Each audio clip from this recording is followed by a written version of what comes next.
Bonjour à tous et bienvenue dans ce nouvel épisode de podcast. Je suis accompagnée aujourd'hui de Delphine qui va nous partager comment elle s'est sentie au moment de son retour en France après avoir vécu plus de 13 ans en Espagne. Et la particularité, donc déjà, c'est le premier épisode qu'on a sur le podcast d'une personne qui a été expatriée en Espagne. Et ensuite, je suis curieuse de savoir comment tu t'es installée dans la région que tu as choisie. Et voilà, je laisse planer le suspense. Et voilà, on va pouvoir évoquer toutes les deux le territoire que tu as choisi pour ton installation en France. C'est un territoire qui est souvent choisi, mais pas toujours réaliste pour plein de raisons. Et c'est ce dont on pourra parler toutes les deux aussi. Pour commencer, est-ce que tu voudrais te décrire ou te présenter en quelques mots pour qu'on puisse te découvrir et en savoir plus sur toi? Yes, carrément. Merci Magali pour cette invitation. Donc moi, je suis Delphine, j'ai 37 ans, je suis originaire des Pyrénées-Atlantiques, dans le sud-ouest et j'ai grandi dans, un petit village de la région paloise. Donc moi, je suis en couple avec, Carlos qui lui, donc est espagnol, voilà. Depuis 2012, on est ensemble. Donc je peux dire que je suis, une béarnaise, grandement influencée par la culture andalouse, surtout. Côté pro, moi, je suis indépendante. Voilà, je suis, bras droit opérationnel des dirigeants et j'ai d'autres, side projects à côté aussi et si je peux terminer cette présentation, je dirais que, mon leitmotiv, dû à cette histoire un peu avec, l'Espagne, c'est de toujours me permettre de pouvoir travailler d'où je veux pour ne pas être dépendante justement d'un lieu géographique. Voilà. Génial, merci beaucoup. J'ai une question qui me vient, qui fait pas forcément partie de ce que j'avais prévu de te poser comme question, mais Carlos, tu le rencontres à quel moment? Carlos, je le rencontre, je suis en master 2, je suis en alternance à Malaga et en fait, je le rencontre sur une appli de rencontre. Je m'ennuyais à un moment donné, ça faisait 4-5 mois que j'étais à Malaga et je m'ennuyais un peu et j'ai une de mes, colocs qui m'insistait en me disant: «Vas-y, mets-toi sur une appli». Je disais: «Non, je veux pas, je suis pas du tout faite pour ça». Et en fait, c'était le destin. Parce que, le lendemain que je me suis inscrite, il m'a écrit. On s'est vu 4 jours après et on s'est jamais quittés. OK, trop bien. Donc du coup, tu sais, dans le podcast là, avant de parler du retour en France, souvent je pose des questions un peu sur qu'est-ce qui t'a poussé à partir à l'étranger pour qu'on comprenne un peu qu'est-ce que c'était ta vie avant de venir t'installer en France. Du coup, tu as un peu commencé à donner des indices. Donc j'imagine que tu pars en Espagne dans le cadre de tes études. Ouais, c'est ça. En fait, je sais pas si ça t'est déjà arrivé. Des fois, il y a une personne qui apparaît dans ta vie, qui te dit une phrase qui reste dans la tête et en fait, ça te change la trajectoire de tout ton futur. Donc pour te la raconter, brièvement, on est en juin 2009, je passe mon oral d'espagnol, à mon BTS et j'ai la prof que je ne connaissais pas du tout qui me dit: «Tu parles super bien espagnol, tu devrais continuer dans cette voie-là». Et en fait, cette phrase, elle m'est restée là et du coup, j'ai cherché une licence et un master pour partir en Erasmus, et voilà et ça a été le début, de mon aventure espagnole.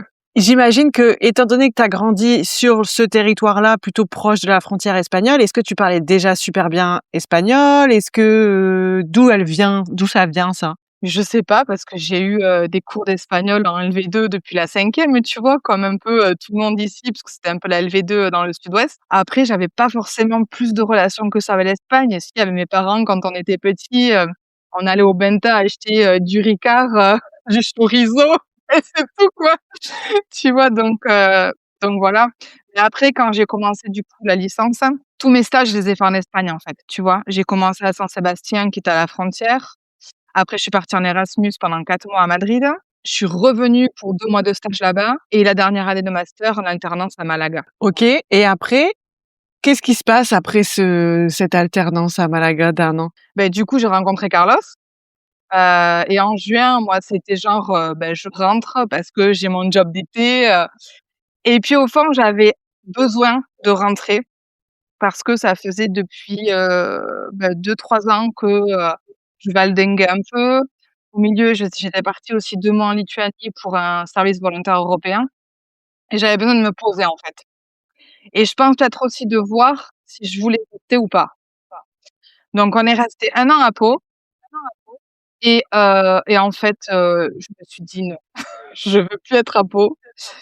C'était, tu sais, tu sors de l'ambiance espagnole, en plus, j'avais la vingtaine, donc voilà, c'était très festif, très tout ça et revenir à Pau dans mon ancienne vie, j'ai senti un décalage, en fait.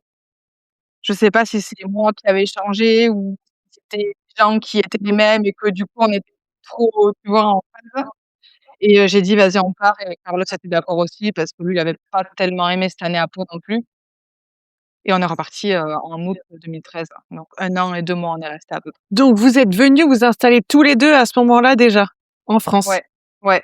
Et après vous repartez. Et quand vous repartez, vous allez où exactement? On repart à Malaga, OK. donc chez ses parents au départ, le temps de trouver un logement et après de trouver un taf et voilà, quoi. Et donc après, vous avez continué de vivre à Malaga pendant ces 13 ans? Ouais. OK, trop bien. Qu'est-ce qui fait que, au bout de 13 ans, vous vous dites: «Again, on rentre»?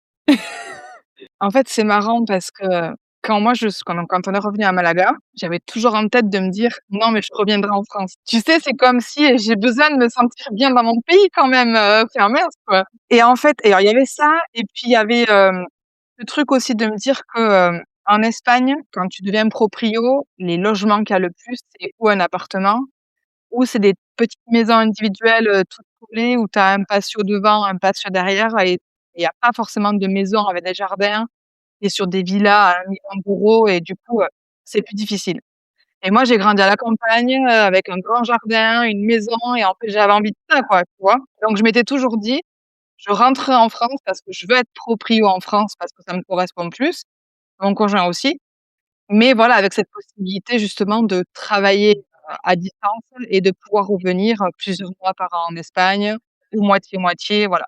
Ça, on verra, quoi. Est-ce que lui, il parle le français? Un petit peu, un petit peu. Bah, ça il est pas bilingue, mais ça va, il se débrouille.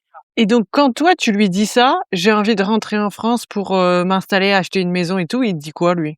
Lui, il dit que alors, il y a une partie qui lui correspond. Tu vois, lui, il est très nature, très tranquille, très, village, tout ça, donc ça lui va bien, mais proche d'une ville. Il a besoin d'avoir cette ambiance, moi, je suis pareille, tu vois?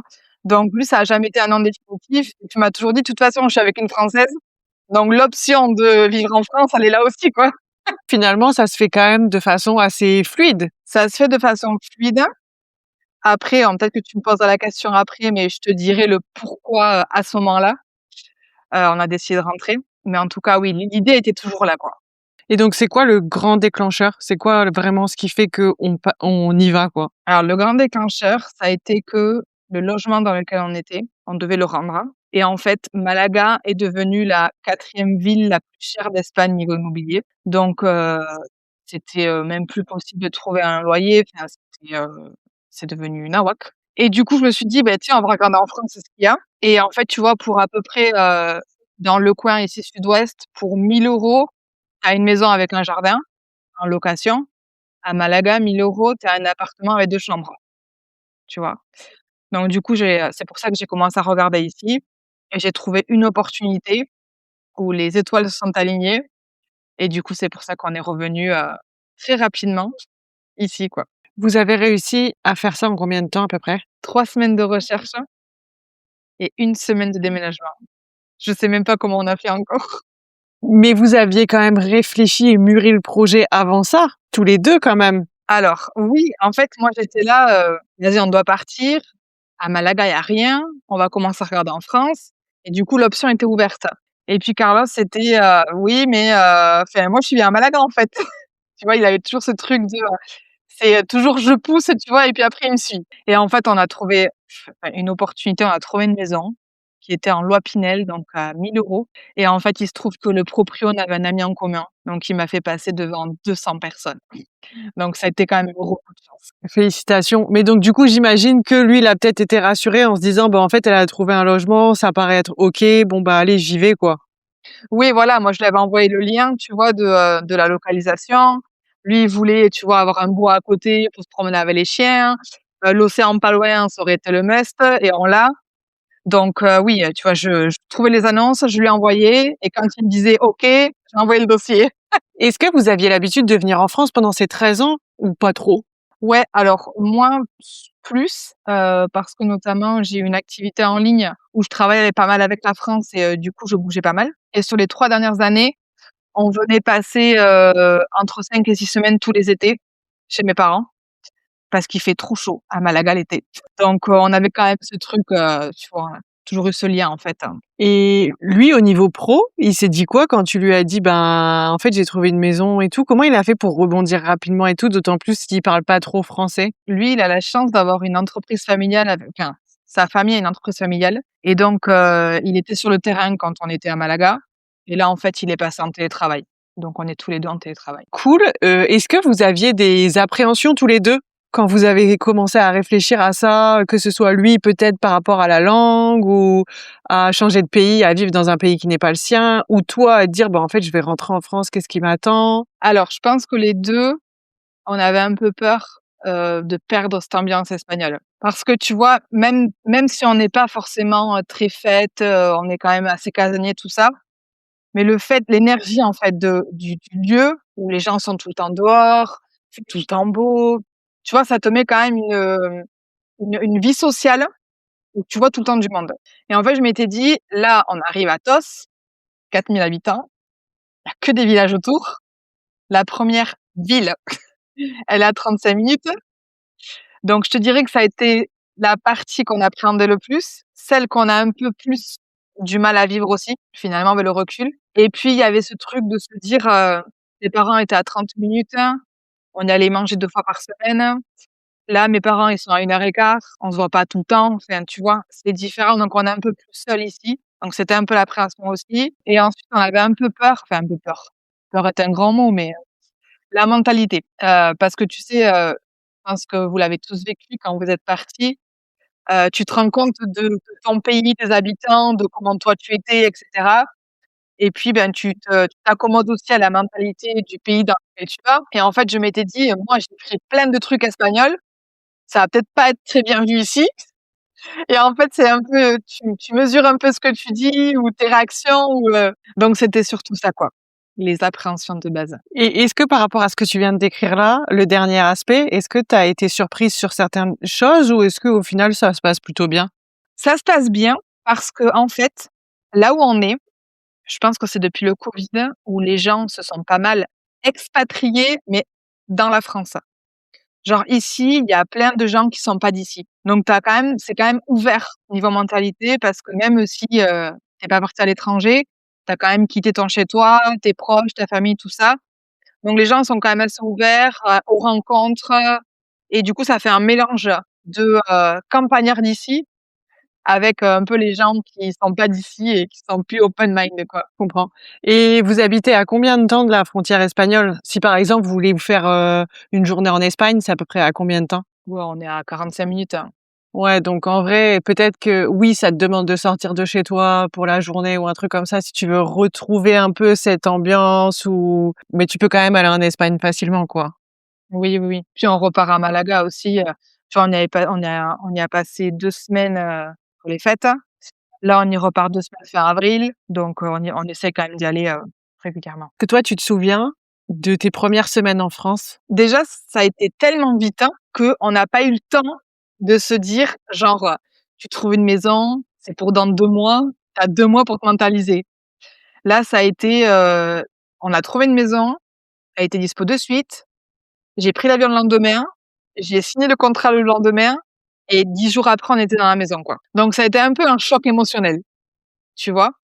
Bon, déjà, on arrivait en plein été, donc ça, c'était agréable parce que, il y a c'est vacances ici, il y a des campings, il y a la plage, il y a tout, donc c'était quand même chouette. Mais en même temps, moi, je dis toujours que quand on quitte un lieu géographique, il y a quand même toujours un petit deuil et en fait, j'ai eu besoin de pleurer, j'ai eu besoin d'écrire et en fait, comme si de dire au revoir à Malaga et tout ce qu'elle m'a apporté et tout ce que j'ai grandi et tout ce que j'ai vécu. Donc il y a eu cette partie-là qui a été un peu délicate et en fait, on réalisait pas parce que c'était l'été, qu'on avait quand même l'habitude d'être ici l'été, donc c'était genre: «On va rentrer», tu vois? Et puis finalement, on rentre pas. Ça a été un peu déboussolant. Ouais, quand même, ces premiers mois, on va dire. Bon là, ça y est, tu vois, ça fait 9 mois, on est habitué à la nouvelle vie, nouvelle routine, tout ça. Mais au début, ouais, c'était un peu, c'était un peu, dépaysant. J'imagine le choc parce qu'en effet, en 15 jours, bah, en fait, tu es propulsé dans un environnement que tu connais, mais dans lequel tu as pu évoluer depuis très longtemps et en fait, bah, en effet, là, on n'est plus là juste pour les vacances ou pour une semaine ou 2, on est là pour de vrai et pour, peut-être longtemps. Donc ouais, j'imagine comment tu as dû te sentir, un peu à l'intérieur là, en mode parfois, ça a été un peu vite ou en fait, tu pas le temps de processer, clairement. Donc ça t'enlève clairement le fait de pas avoir le temps de processer, ça t'enlève quand même du stress, tu sais, genre des nuits où tu dors pas parce que tu te fais des nœuds au cerveau. Mais d'un autre côté, en vrai, je pense que mentalement, psychologiquement et même peut-être physiquement, tu sais, peut-être que tu as à un moment donné eu un contre-coup de te dire: «Waouh, en fait, on a déménagé, on a changé de vie et de pays, de maison en 10 jours, quoi». C'est tout à fait ça. Ton témoignage, il me fait penser à celui de Johanna. Je pense que c'était un témoignage de la première saison et en fait, eux, ils sont rentrés, donc pas si vite que vous, mais ils sont rentrés en, je crois, 6 semaines depuis le Canada parce que son conjoint avait perdu son travail et eux, ils avaient des enfants et tout, donc tu vois? Encore une autre logistique de co c'est quand même plus éloigné, tu as du décalage horaire et cetera. Donc ça me fait un peu penser à ça, mais du coup, merci pour ces informations. Est-ce que toi ou ton conjoint, vous avez eu besoin d'un suivi, psychologique ou émotionnel pour justement, rebondir après ça? Ou est-ce que c'est quelque chose que tu as réussi à gérer seul? J'y ai pensé à la fin de l'été, genre 2 mois après être revenue ici et en fait, non, ça m'est passé. Mais par contre, tu vois, c'est marrant que tu parles de ça parce que, depuis que je suis revenue ici, j'ai comme cette sensation que j'ai besoin de me guérir. Alors est-ce que c'est pas des trucs que j'ai fui en partant? Tu vois, c'est tout un monde ça aussi quand on part. Mais en tout cas, depuis que je suis là, j'ai fait de la kinésiologie, là je suis avec une psy, enfin tu vois, j'ai besoin d'évacuer plein de trucs. Comme si ce nouveau départ et ce retour en même temps, c'est, l'occasion pour moi de, fermer un chapitre d'une Delphine pour qu'il y en ait une autre qui naisse. C'est intéressant ce que tu partages parce que en effet, c'est un sujet dont on parle très peu et en fait, moi, dans mon cas, j'ai commencé un peu une sorte de thérapie, l'année dernière et en fait, on est vraiment sur les mêmes choses que tu expliques de, quand on part, on fuit des choses consciemment ou inconsciemment. On retrouve et on a des attentes quand on rentre, il y a souvent des décalages et en fait, moi, je pense que j'ai mis longtemps sous le tapis en me disant: «Tu sais, ça va passer, ça va aller, ça va aller».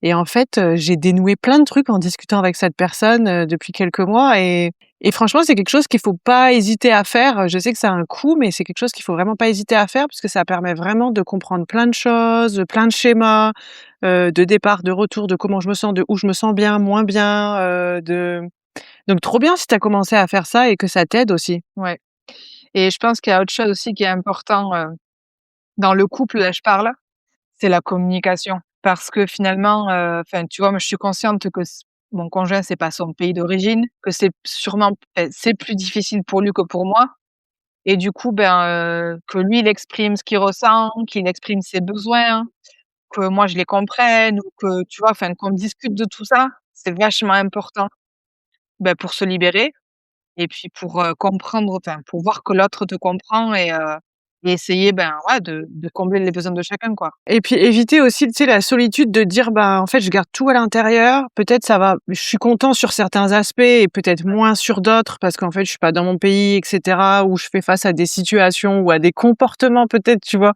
auxquels j'ai pas l'habitude. Mais en fait, si j'ai pas d'espace pour en discuter, bah, en fait, je garde ça et ça peut me ronger et tout». Donc est-ce que ça, c'est des choses que vous faites ensemble ou est-ce que lui, il demande de l'aide aussi à l'extérieur? Non, on fait juste ensemble. Lui, il a pas ce besoin, de trouver quelqu'un à l'extérieur pour. Lui, en fait, rien que d'en parler, ça le libère, tu vois? Est-ce que tu as ressenti des choses particulières quand tu as retrouvé ta famille? Parce que bon, là, tu vis pas à côté de chez eux, mais j'imagine que tu les vois, régulièrement, en tout cas plus souvent que c'était le cas quand tu étais en Espagne. Est-ce que tu as ressenti des choses particulières, de les retrouver, d'avoir des interactions plus régulières et cetera? Beh, déjà, je pense que, on a tous évolué de notre côté. Moi, je pense que j'ai eu besoin, de m'éloigner de ma famille aussi pour me retrouver, pour savoir qui je suis, pour, atténuer certaines tensions aussi qu'on peut avoir et je pense qu'aujourd'hui, grâce à cette expérience aussi, je suis une personne qui va être plus, dans l'empathie, dans la compréhension de l'autre, il y a 15 ans, tu vois? Et du coup, je pense qu'on a une relation beaucoup plus saine beaucoup plus, apaisée et beaucoup plus dans la bonne humeur, dans la positivité. Qu'est-ce que tu pourrais dire que tu as gardé de ton expatriation, en Espagne?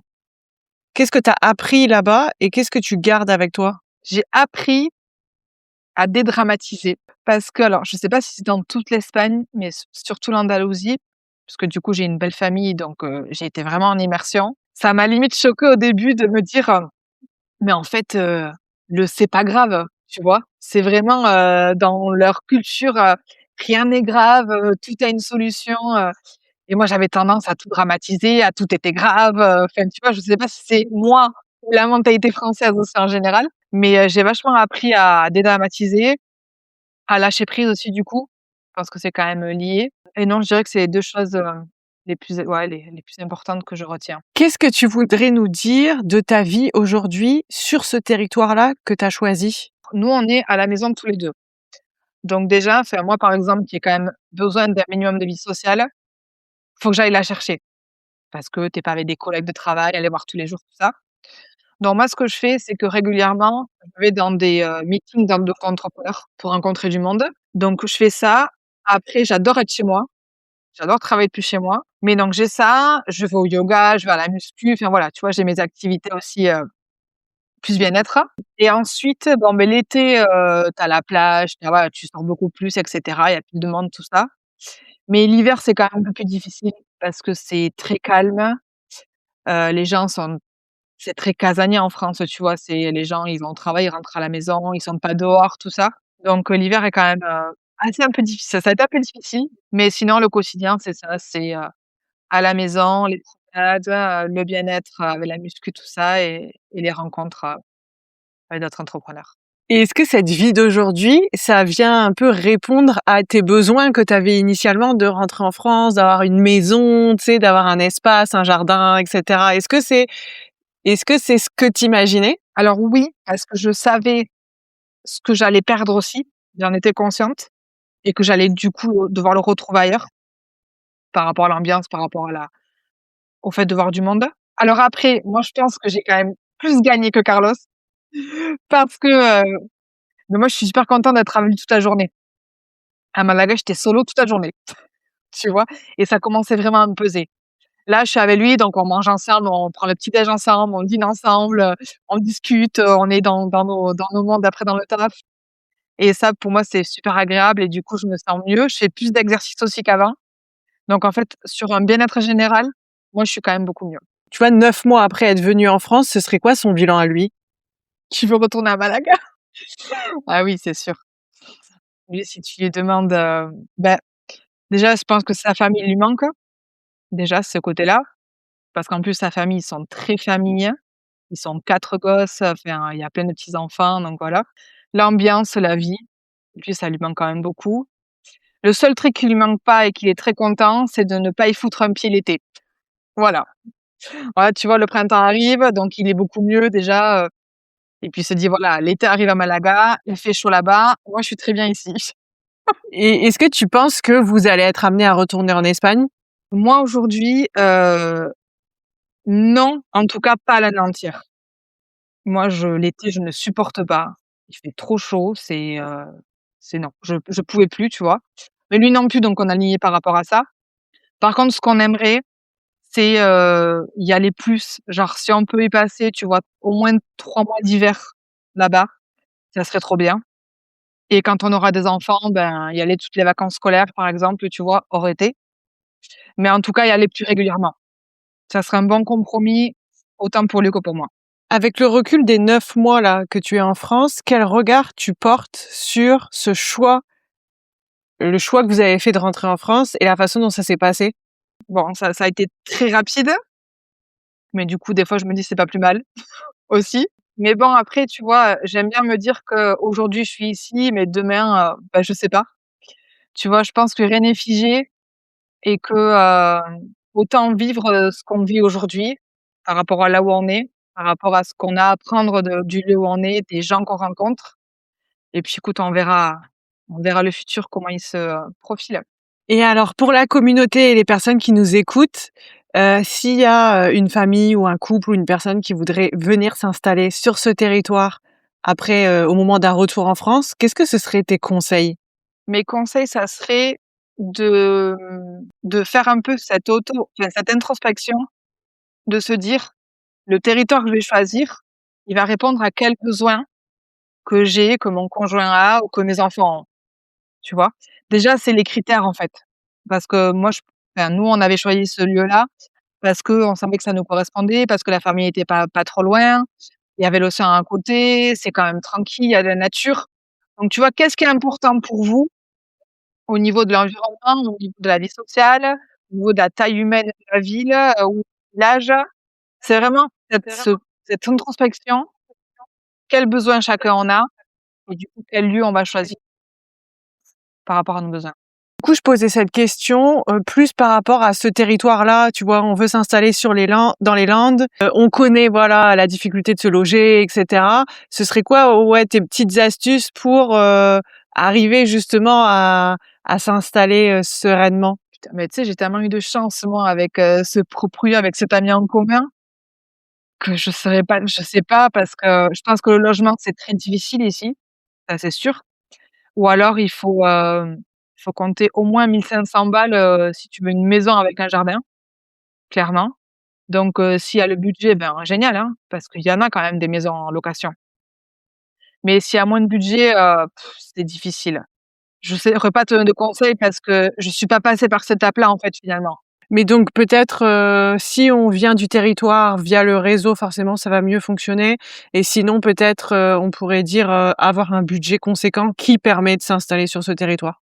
Ouais, exactement. Le budget ou avoir du réseau ici, effectivement. Et peut-être dans ce retour en France, depuis les 9 derniers mois, qu'est-ce que tu as appris sur toi? Bonne question. Beh, que j'étais capable d'organiser un déménagement de 1 200 kilomètres en une semaine avec 3 chats, un chien et des meubles. Déjà ça a été, un truc de fou et après je dirais que cette capacité que j'ai en fait à me reconstruire, peu importe où je suis, à, rencontrer des gens, je pense que j'ai une facilité à m'adapter, à reconstruire, peu importe où je suis, quoi. Et alors vous avez fait, le déménagement complet de votre logement en Espagne vers le logement en France donc tu as pris un déménageur, tu as ramené tous tes meubles et tout? Ouais. Ton déménagement, il s'est bien passé? Bah, écoute franchement, je crois que j'avais une bonne étoile parce que tout s'est super bien passé. Les dates coïncidaient pile.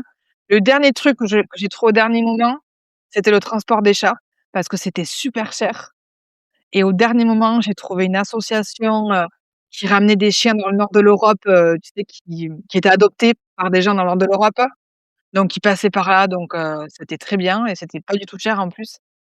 Mais ouais, tout s'est tellement bien aligné que, truc de fou. Et vous avez vendu votre voiture là-bas et vous en avez acheté une autre ici ou vous êtes rentrés en véhicule? Non, on est venu en véhicule, ouais. Ouais. OK. Et ça a pas été trop compliqué de faire les démarches, de changement de pays avec ton véhicule? J'ai toujours pas changé la plaque. Non, parce que, en fait, à chaque fois qu'on descend à Malaga, on descend en voiture. Donc tu vois, le contrôle technique, on l'a fait là en décembre, donc je suis pas pressée, tu vois, pour ça. Ouais, donc finalement, vous êtes installés en France, mais vous vivez quand même, pas vraiment pour l'instant entre les 2, mais vous avez quand même des grosses attaches quand même en Espagne, encore? Ouais, bien sûr. Et en fait, en vrai pour toujours? Ouais. Bah oui. Mmh. Bah, en tout cas, merci pour, ton partage, merci pour, les détails que tu as bien voulu nous partager. Si tu avais un conseil à donner à une personne de la communauté qui rentre en France, qu'est-ce que tu aimerais dire? Que si c'est vraiment ce qu'elle a envie, qu'elle suive son intuition. Parce que je vois plein de gens sur des groupes Facebook, qui disent, «Je veux rentrer, mais je sais pas, qu'est-ce qui vous a poussé à rentrer?» En fait, on s'en fout des gens. Mais vraiment, tu vas avoir 40 000 discours, tu as toujours les faux qui vont te dire: Mmh. «Reste là où tu es, la France, c'est trop vite». Si toi, tu as envie de rentrer parce que tu le ressens, fais-le, quoi, Mmh. c'est tout. Peut-être savoir écouter son cœur et peut-être regarder à l'intérieur ce qui se passe, savoir décoder, mais c'est pas toujours facile, hein, savoir Non, décoder un peu ce qu'on ressent. Mais ce qui est sûr, c'est que si cette envie, si ces pensées de retour en France, elles viennent et elles reviennent et elles reviennent pendant des semaines, pendant des mois et parfois pendant des années, c'est pas anodin. Parce que moi, il y a des personnes qui prennent contact avec moi en me disant: «Ça fait 5 ans que j'y pense». Donc savoir écouter à l'intérieur de soi parce que les signaux que vous avez, ben, en fait, il faut savoir les écouter et en effet, si ça fait longtemps qu'on veut rentrer, ben, des fois, même si ça paraît être une montagne, ben, en tout cas, là, avec toi, on l'a bien vu qu'on le fait un peu de façon précipitée, mais pour autant, ça fonctionne quand même. Donc, on est en Europe, et cetera, on est quand même dans des pays qui sont assez proches et tout, mais pour autant, ça fonctionne quand même. Là, on a le réseau qui aide, et cetera. Donc, en tout cas, félicitations. Merci. Et puis voilà, on le sait, le retour en France, c'est pas que du positif, c'est pas que du négatif non plus. Il se passe, bah, voilà, des épreuves, qu'on va surmonter tout au long, mais j'ai l'impression que malgré ce que tu as mentionné, le fait, voilà, que c'est un petit peu plus calme qu'en Espagne, le fait que, voilà, bah, ton conjoint, il parle pas vraiment le français, complètement et cetera. Vous arrivez quand même à être épanoui, à être heureux ici et à avoir réussi à recréer une certaine routine, une certaine, dynamique ici en France, quoi. Ouais, exactement. Je pense que tu mets le doigt dessus, c'est le mot routine, en fait. C'est vraiment se recréer la routine qui nous va bien à chacun et ensemble et Mmh. ça, c'est important pour que, ben, chacun soit bien dans son quotidien, en fait. Mmh. En tout cas, félicitations à toi et à ton conjoint pour ce rocambolesque retour en France en quelques jours. C'est pas donné à tout le monde, mais comme quoi, tous les témoignages sont différents et en tout cas, voilà, ça montre que c'est possible. Merci à toi et puis pour toutes les personnes qui nous écoutent, si vous avez besoin, envie de préparer votre retour en France, vous avez des ressources sur le site gratuites. Vous avez aussi un kit du retour en France que vous pouvez rejoindre pour rejoindre une communauté d'entraide pour préparer votre retour en France, où vous avez aussi accès à toutes les ressources nécessaires pour préparer chaque thématique de votre retour en France. Et puis, pour ceux qui veulent un accompagnement plutôt individuel, personnalisé, vous pouvez prendre contact avec moi et je serai ravie de pouvoir vous aider. Merci beaucoup à toi et puis je vous donne tous rendez-vous dans un prochain épisode. Ciao, ciao.